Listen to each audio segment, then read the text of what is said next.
At the last regular meeting of the Jersey City Board of Education for the 2014-15 school year, tension from the caucus meeting spilled over regarding the contract of Business Administrator Luiggi Campana, as well as potential cuts to the arts that have caused a war of advertisements and words between the teachers' union and Superintendent Dr. Marshall Isles. Campana's contract, which was met with stiff opposition from many in the public, was approved on a 5-4 vote along the board's partisan lines, with Board President Vidya Gangadin casting the deciding yes vote. 12.21, in regards to the BA contract, I have received numerous emails. I have read every single email that I have received, and you have addressed your concern. Either they're factual or they're not factual. But I have read them. Some were just to vote no. But I felt it's my responsibility as an elected official to make the best possible decision based on what's best for the district. And when I say what's best for the district, I mean our teachers, custodian, security, clerks, and most of all, the well-being of our students. This is not about personality, but it's about physical responsibility that we all shared here on this board. In the past week actually, we voted for 4 contracts with retro pay that we still need to work on. We're still in the midst of negotiations with Local 2262. I am, again, committed to our teachers, custodians, security, and to all our students. The BA presented a budget right here a couple weeks ago, and that budget had no layoffs and no deficits. And I want to repeat that again: no layoff and no deficits. We will continue to hold the BA responsible on spending taxpayers' dollar, absolutely. But at this time, disruption is going to be a disaster and will probably lead to layoff. So at this crucial time that we are faced with, continuity is very important. It would be irresponsible on my part as the president that has been involved very much in negotiations to vote on that contract no. I'm very fair and everyone can notice that. So yes on 12.20, 2.21, sorry, 12.20 no, 12.21 through 12.29, yes.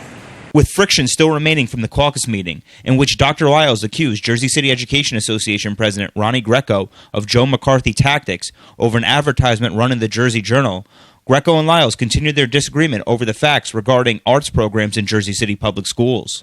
And to address the McCarthyism, Dr. Lyles, respectfully, teachers all over this city called the JCBOE, and before I did anything, I spoke to various people in HR. I spoke to administrators in the building. Arts, drama, and music teachers around the city were told they were going to be collapsed. Certain people were told me their jobs had been abolished and that they would no longer be going back to their prior certs. When I called Human Resources, they said, Dr. Lyles says it's belt tightening. Okay, the Martin Center of the Arts, I said this the other night, there is no more arts over there. We possibly may be losing the Mandarin teacher down at number 4 school. So the ad wasn't based upon fabrication of people's imagination. All these people did not imagine this. So there is no McCarthyism here. I mean, if you want to talk history, I mean, there was the age of the robber barons, of Astor, Rockefeller, Carnegie, Vanderbilt, and half the people in this room, robbing and pillaging from the taxpayers in this city. So let's get the facts straight. Let's stop all the whatever's going on, and let's end the school year on a good note, and let's start it on a good note. But let's not hide behind figures. Please. And we can laugh and smirk. Thank you very much. I have always embraced the arts. I have embraced the arts from the very beginning. Before I got to Jersey City, I understand the value of the arts. And so the statement that I am eliminating the arts is false. I keep getting questions from the board about, and from the public, and parents have emailed me, why am I eliminating the arts? I am not eliminating the arts. We have not done anything to eliminate the arts. I will say to you that what we have done is that the arts programs and the arts staffing in almost all of the schools are the same. However, there are some schools that have increased enrollment and there are some schools that have decreased enrollment, and we have made some shifts. We have some particular programs in which the demand for the programs are not as great, and so what we have done is to take a look at how can we better serve all of the students. And I will speak specifically to our arts programs. There are arts programs in some schools where students are no longer asking for that as an elective. And what we have opted to do is to enable students across the city to have opportunity to have drama, and so those students will now have access to a residency program. And those drama teachers will serve even more students will be exposed, and through that process, it is very possible that more students may want to pursue that. We have students in the JC Arts program is alive and well. We will continue to have the program that we have. We have not in any way cut that. We have, though, aligned it around the staffing and, around the enrollment in those schools. As I said, there are some schools that have increased the arts. There are some schools that there are fewer. No school is without. There may have been a school. We have always had a policy where we have shared arts teachers. So there were some schools that had 1.6 of a particular subject, and now they may have 1.2 or 1.0. But another school that had 1.2 may now have 2.0. There was not one teacher who lost her job, and of course that was the case, because if that was the case, I would have notified that person by May 15th.